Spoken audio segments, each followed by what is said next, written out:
चलिए भाई, career academy के यूट्यूब प्लेटफॉर्म में आप सभी लोगों का स्वागत है। आज आपके बीच में आए हम कि उत्तराखंड पुलिस कांस्टेबल भर्ती के लिए जो टिप्स है यानी कि किस तरीके से आप तैयारी करेंगे। ठीक है, उससे पहले यानी कि वीडियो शुरू करने से पहले मैं आपको बता दूं कि पुलिस कांस्टेबल के लिए हमने एक बैच स्टार्ट किया है जिसका मिशन है हमारा हर घर वर्दी। हर घर वर्दी के तहत कैरियर एकेडमी देहरादून ने उत्तराखंड पुलिस कांस्टेबल का कंप्लीट बैच स्टार्ट किया है, जिस कंप्लीट बैच की जो फीस रखी गई है वो 999 रुपए रखी गई है और इस 999 रुपए पर भी 20% का आपका डिस्काउंट है, यानी कि लगभग कोर्स आपका 800 रुपए का है। ये कोर्स आपका पूरे 4 महीने का है, इसमें कोई आपके मंथली फीस नहीं है, ये आपको वन टाइम पे करना है, ऑनलाइन है। और इसमें आपको कौन कौन से सब्जेक्ट मिलने वाले मैं आपको बता दूं। इसके अंदर आपका हिंदी है, आपका इसमें उत्तराखंड है, आपका इसमें रीजनिंग है, आपका इसमें जीएस है, जीएस के सारे पोर्शन है, ज्योग्राफी, पॉलिटी, इकोनॉमिक्स है, इसमें करंट अफेयर्स है और कंप्यूटर साइंस से रिलेटेड कुछ क्वेश्चंस आपको दिए जाएंगे। प्लस 20 प्लस प्रैक्टिस सेट आपको इसमें एग्जाम ओरिएंटेड है, यानी कि जिस तरीके का एग्जाम अब आ रहा है उस तरीके के एग्जाम से रिलेटेड 20 प्लस प्रैक्टिस सेट आपको इसमें दिए जाएंगे। इसके साथ हम बात करने वाले हैं टिप्स जो है उस पर बात करने वाले हैं। तो जो आपका पैटर्न है एग्जाम का यानी कि 100 मार्क्स का, उस पर हम आपसे चर्चा करेंगे। सबसे पहले इसमें आपके साथ नेगी सर आपको बताएंगे कि उत्तराखंड में आप कैसे, क्योंकि सबसे मेन जो रोल है वो उत्तराखंड और हिंदी का है, यानी 60% जो सिलेबस है आपका हिंदी और उत्तराखंड है। उसके लिए आपको किस तरीके से तैयारी करनी है, क्या क्या सब्जेक्ट्स आपको टॉपिक्स आपको पढ़ने हैं, क्या पढ़ना है और क्या छोड़ना है, ये महत्वपूर्ण है। तो टिप्स के बारे में यानी कि पुलिस कांस्टेबल आप कैसे बन सकते हो आसानी से, इस बार तो नेगी सर आपसे बात करेंगे। चलिएगा, तो सभी लोगों का स्वागत है यहाँ पर हमारे चैनल पर। तो मैं यहाँ पर आपको आज उत्तराखंड के बारे में बताऊंगा कि उत्तराखंड के कौन कौन से आपके हॉट टॉपिक्स हैं जिन पर आपको ज्यादा मेहनत करने की आवश्यकता है। क्योंकि अगर हम यहाँ पर पुलिस कांस्टेबल के एग्जाम की अगर बात करें तो सबसे ज्यादा वेटेज जो है आपका उत्तराखंड का है भैया। 40 नंबर का आपका वेटेज आपका किसका है? उत्तराखंड का है। अब उत्तराखंड भी आपका कोई इतना बड़ा सिलेबस है नहीं कि जिसे आप 3 महीने में ना निपटा पाओ, बट क्या है कि अब थोड़ा सा एग्जाम का पैटर्न जो है कि अब ज्यादातर कल्चरल वाले पोर्शन पर ज्यादा आपके एग्जाम ओरिएंटेड सवाल आपके बन रहे हैं। तो आपको विशेषतया फोकस किस पर करना है? अगर हम यहाँ पर हिस्ट्री की बात करेंगे, उत्तराखंड हिस्ट्री की बात करेंगे, तो उत्तराखंड हिस्ट्री में आपको 2 से 3 सवाल देखने को मिलेंगे और सबसे ज्यादा जो मैक्सिमम क्वेश्चन ऑफ नंबर्स हैं, ठीक है, मैक्सिमम क्वेश्चन जो आपके आ रहे हैं वो आपके देखने को मिलेंगे किससे? आपका उत्तराखंड की संस्कृति से।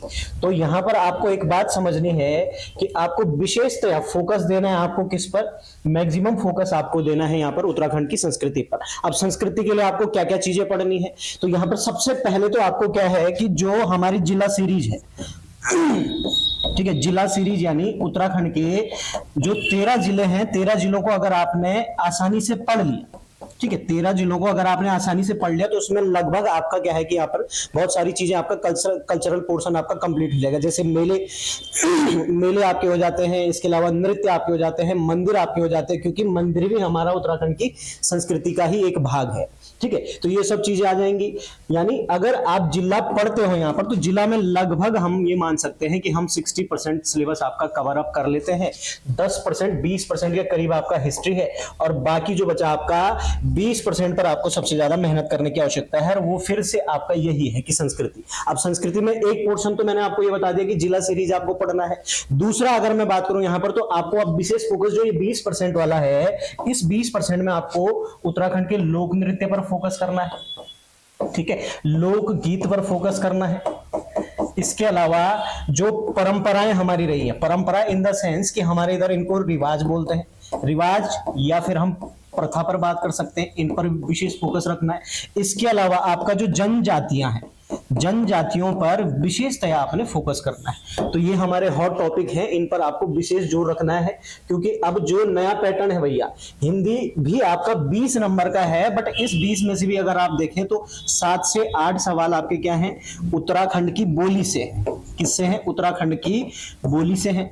अब ये बोली की जानकारी आपको कहां से मिलेगी? जब तक आप उत्तराखंड की किताबों को अच्छे से नहीं पढ़ोगे, डिस्ट्रिक्ट को आप अच्छे से नहीं पढ़ोगे, तो आपको पता नहीं चलेगा कि यहाँ पर कौन कौन सी बोलियां आपकी बोली जाती है। तो यहाँ पर अगर देखा जाए तो अगर 7 से 8 नंबर इधर ले लें और 40 नंबर आपका ले लें, तो लगभग आपका 48 नंबर के आसपास आपको उत्तराखंड कवर अप करना पड़ेगा। ठीक है, चलो अब नेक्स्ट यहाँ पर आपका हिंदी की स्ट्रेटजी के लिए हम बुलाना चाहेंगे यहाँ पर अधिकारी सर को।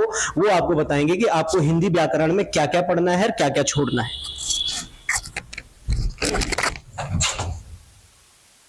नमस्कार सभी दोस्तों को। दोस्तों, पुलिस कांस्टेबल की जो अभी भर्ती आ रखी है उसके रिगार्डिंग हिंदी में आपको क्या पढ़ना है इस पे थोड़ा सा चर्चा कर लेते हैं।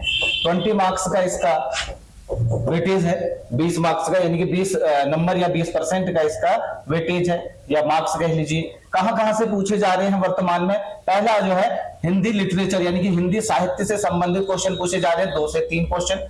ठीक है, उसके बाद जो है ड्राफ्टिंग वाला जो पोर्शन है बहुत इंपॉर्टेंट पोर्शन है। ये भी ड्राफ्टिंग है, आपको यहां से क्वेश्चन बन रहे हैं, लगभग 3 क्वेश्चन करीब बन रहे हैं। देखिए, लिटरेचर में तो कुछ साहित्यकारों के जो नाम दिए गए हैं उन्हीं को पढ़ना है। भाई कबीर दास का नाम दिया है या रहीम दास का दिया है या फिर मीरा बाई के बारे में है या फिर जो है महावीर प्रसाद द्विवेदी, जितने भी जो नाम उन्होंने पहले ही जो है सेलेक्ट किए हुए हैं वही पढ़ना है। दूसरा, ड्राफ्टिंग का मतलब यहाँ पे क्या आएगा? सरकारी पत्र, अर्ध सरकारी पत्र, टिप्पण क्या होता है, प्रारूपण क्या होता है, इनकी भाषा शैली कैसी होती है, कौन सी शैली में ये लिखे जाते हैं, ये सब चीजें किस में आएंगी? ड्राफ्टिंग में आएंगी। उसके बाद जो अगला पोर्शन आता है वो आता है हिंदी का ग्रामर पोर्शन। तो हिंदी ग्रामर पोर्शन जो है ये लगभग ये मान सकते हैं आप 12 नंबरों का इसका वेटेज है, यानी कि 12 क्वेश्चन का वेटेज आता है। इसमें आपको क्या पढ़ना है, किन टॉपिक्स पर आप फोकस करके औरों से बेहतर नंबर ला सकते हैं? जैसे कि तत्सम पढ़िए दोस्तों, ये बिल्कुल नई तरह के जो है क्वेश्चन का पैटर्न बना रहा है आयोग। तत्सम के अलावा जो है आपको वाच्य है ना, वाच्य के अलावा अव्यय पे भी फोकस कीजिए। अव्यय के अलावा जो है अलंकार, ये इस तरीके के ये जो टॉपिक हैं यानी कि या उपसर्ग प्रत्यय भी हम इसमें जोड़ सकते हैं। तो ये जो है हॉट टॉपिक्स में रहेंगे यहां से, या फिर यहाँ पे लोकोक्ति या मुहावरे, इनको अगर आप फोकस करेंगे तो यहां से आप औरों से अच्छे नंबर ले पाएंगे। बाकी के जो इसमें देखिए हमने बात की 18 क्वेश्चनों की, जो 2 नंबर का या 2 क्वेश्चन जो आते हैं वो किस तरीके से आते हैं? पारिभाषिक शब्दावली है ना, पारिभाषिक शब्दावली। कई लोगों को जो है ये नया शब्द लगेगा, नया नहीं है। हिंदी में कई शब्दावलियां या कई शब्द ऐसे होते हैं, जैसे आपसे पूछ लेगा कि गजेट जो शब्द होता है उसका हिंदी में उसको क्या कहा जाता है ना, गजेट को क्या कहते हैं? जैसे गजेट को राजपत्र कहा जाता है। इस तरीके की जो पारिभाषिक शब्दावली आती है इसका वेटेज रहता है 2 मार्क्स का। तो इस तरीके से आप तैयारी करेंगे तो बिल्कुल आसानी से 20 में से 20 नंबर भी बच्चे ला सकते हैं, भाई लाते भी हैं, ऐसा नहीं है। ठीक है, ये तो हमने बात की हिंदी की। अब मैं बात करूंगा थोड़ा सा जीएस की।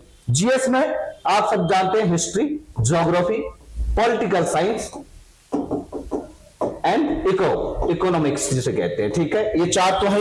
इसके अलावा कंप्यूटर, यहां से भी क्वेश्चन आता है, अभी पूछे जाते हैं कभी कभार। और बाकी जो है देखिए हिस्ट्री की अगर मैं बात करूं तो इसका वेटेज रहता है 4 क्वेश्चनों के लगभग। मैं यहां पे बात करूंगा अप्रोक्सीमेटली, है ना, ये नहीं कि आप कहोगे नहीं जी इस बार तो 5 पूछ लिए, पूछे जा सकते हैं, वेटेज कम ज्यादा होता है। परंतु अभी के जो रिसेंटली या करंट में जितने भी पेपर यूके ट्रिपल ने कराए हैं आप उनको जरा गौर से देखिएगा तो 4 से 5 क्वेश्चन कह सकते हैं हिस्ट्री के। और यहां पर भी फोकस कहां है?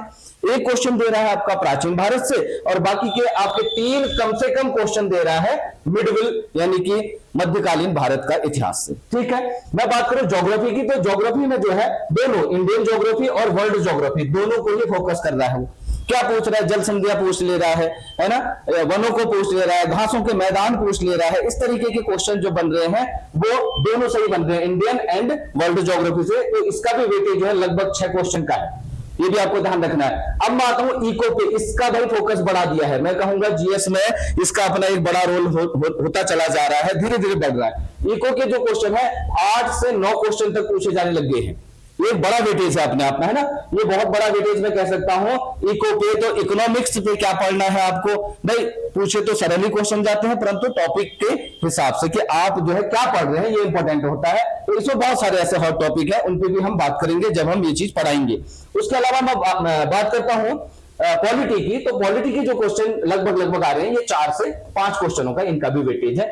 इससे बहुत ज्यादा क्वेश्चन अब नहीं बन रहे। अब देखिए पॉलिटी और जो हिस्ट्री का प्राचीन और ये कह सकता हूं मैं प्राचीन भारत वाला पोर्शन था वो बहुत कम कर दिया गया है। मिडविल और जो आधुनिक वाला है, मॉडर्न वाला है, वो ज्यादा पूछा जा रहा है। ज्योग्राफी में इंडियन और वर्ल्ड में वही चीजें पूछी जा रही हैं, जैसे कि भाई पवनों के नाम पूछ लिए, घास के मैदानों के नाम पूछ लिए, है ना, तूफानों के नाम, चक्रवातों के नाम, इस तरीके से इस प्रकार के अब क्वेश्चन बन रहे हैं। पॉलिटी में जो है 4 से 5 क्वेश्चन इसमें जो है वही नॉर्मल क्वेश्चन आ रहे हैं, ठीक है ना। ये अध्यादेश किसमें है, ये मूल कर्तव्य कहाँ है, मूल अधिकार क्या है, नागरिकता आदि। लेकिन इकोनॉमिक्स के जो है ये आप इसको हॉट सब्जेक्ट में लेकर चलिए। और अब मैं बात करता हूं कंप्यूटर के, तो कंप्यूटर के लगभग 2 से 3 क्वेश्चन का वेटेज रह रहा है और इसमें क्वेश्चन चेंज होते चले जा रहे हैं, ठीक। इसके अलावा जो है अब ये देखिए ये पूरा पोर्शन 30 मार्क्स का है, ठीक है ना, यानी कि 30 नंबर का यहीं से बनेगा। तो करंट अफेयर भी पूछ लेगा जरूरत पड़ने पर, और कभी पूछता है कभी नहीं। तो 1 से 2 नंबर हम इसमें ये 1 से 2 क्वेश्चन इसके भी मान लेते हैं। तो मेरे हिसाब से जो मुझे लगता है कि इस तरीके से जिस बच्चे ने तैयारी की, जैसा सब लोगों ने बताया अदर सब्जेक्ट के भी बारे में, तो आपको बहुत ज्यादा बेनिफिट मिलने वाला है। तो जुड़िए अधिक से अधिक लोगों से, कैरियर एकेडमी से जुड़िए दोस्तों, ठीक है। और आपका जो है बेहतर मार्गदर्शन होगा। आपके भविष्य के लिए जो है हम जितना अधिक प्रयास हम कर सकते हैं उतना ही आपको भी करना होगा। सभी लोगों को धन्यवाद। चलिए भाई, इसके बाद हम लास्ट जो पोर्शन है रीजनिंग का, यानी कि 10 नंबर है, उस पर चर्चा करते हैं। रीजनिंग में आपके 10 से 12 टॉपिक है। उस रीजनिंग को आपने क्या करना है, यानी कि जो मैक्सिमम इसमें जो टॉपिक है वो 3 से 4, यानी कि 4 टॉपिक मान के चलिए। सबसे पहला कैलेंडर की बात करते हैं। कैलेंडर आप अच्छे से पढ़ लीजिएगा। दूसरा इसमें घड़ी है, क्लॉक को आप पढ़ लीजिएगा। तीसरा इसमें ब्लड रिलेशन है, रक्त संबंधित प्रश्न है, ब्लड रिलेशन है। और चौथा इसमें सीटिंग अरेंजमेंट है। ये आपके जो मेन टॉपिक है जो यानी कि रीजनिंग के अंदर पढ़ने वाला है। इसके अलावा जितने भी टॉपिक होते हैं वो आपके लॉजिकल है, उसमें आप बिना पढ़े भी चीजें कर सकते हो, बस अगर आप प्रैक्टिस करते हो। बट ये टॉपिक जो है ये आपके पढ़ने वाले हैं, यानी कि इसके अंदर आपका कहीं ना कहीं थोड़े बहुत क्या है, कॉन्सेप्ट है। इसके साथ सीटिंग अरेंजमेंट है, सॉरी सीटिंग अरेंजमेंट हो गया। अल्फाबेट सीरीज है, इसे आप पढ़िएगा। यहां से 3 से 4 क्वेश्चन आपको यहां से भी देखने को मिलेंगे। ये अपने आप में 3 से 4 टॉपिक को लेके चलता है। एक आपका है डायरेक्शन है, डायरेक्शन को भी आप देखकर चलेंगे, दिशा वाला क्वेश्चन आ गया। तीसरा आप इसमें काउंटिंग ऑफ फिगर आ गया। काउंटिंग ऑफ फिगर है, यानी कि आकृतियों की गणना, काउंटिंग ऑफ फिगर है। तो ये सारे क्वेश्चन है। और इसमें नंबर सीरीज है आपका, यानी कि लॉजिकल सीरीज है, आपके पास सीरीज दी जाती है। तो ये तरीके से आप रीजनिंग में 10 नंबर की प्रैक्टिस कर सकते हैं। और ध्यान रखिएगा कि रीजनिंग ऐसा सब्जेक्ट है जो सिलेक्शन दिलाता नहीं है, पर सिलेक्शन रोक जरूर लेता है। तो आप ध्यान रखिएगा कि 10 में से 10 इसमें आने कंपलसरी है। ज्यादा ये हो सकता है कि 1 या 2 क्वेश्चन, यानी 9 नंबर तो आपके आने ही चाहिए। अगर आप 9 नंबर इसमें नहीं लेके आ रहे हैं तो आप मान के चलिएगा कि आप लाखों यानी कि हजारों लोगों से पीछे जा रहे हैं, क्योंकि ये सब्जेक्ट सबका स्ट्रांग होता है। तो जिनका नहीं है इस पर भी आपने विशेष ध्यान देना है। ये आसानी से मिल जाता है, क्योंकि हमें पता है कि 10 क्वेश्चन आपके क्या आने वाले हैं। तो उन 10 टॉपिक को, यानी कि आप 10 दिन में इसको बेहतर बना सकते हो, है ना। 10 लेक्चर के अंदर आप इसको कवर कर सकते हो।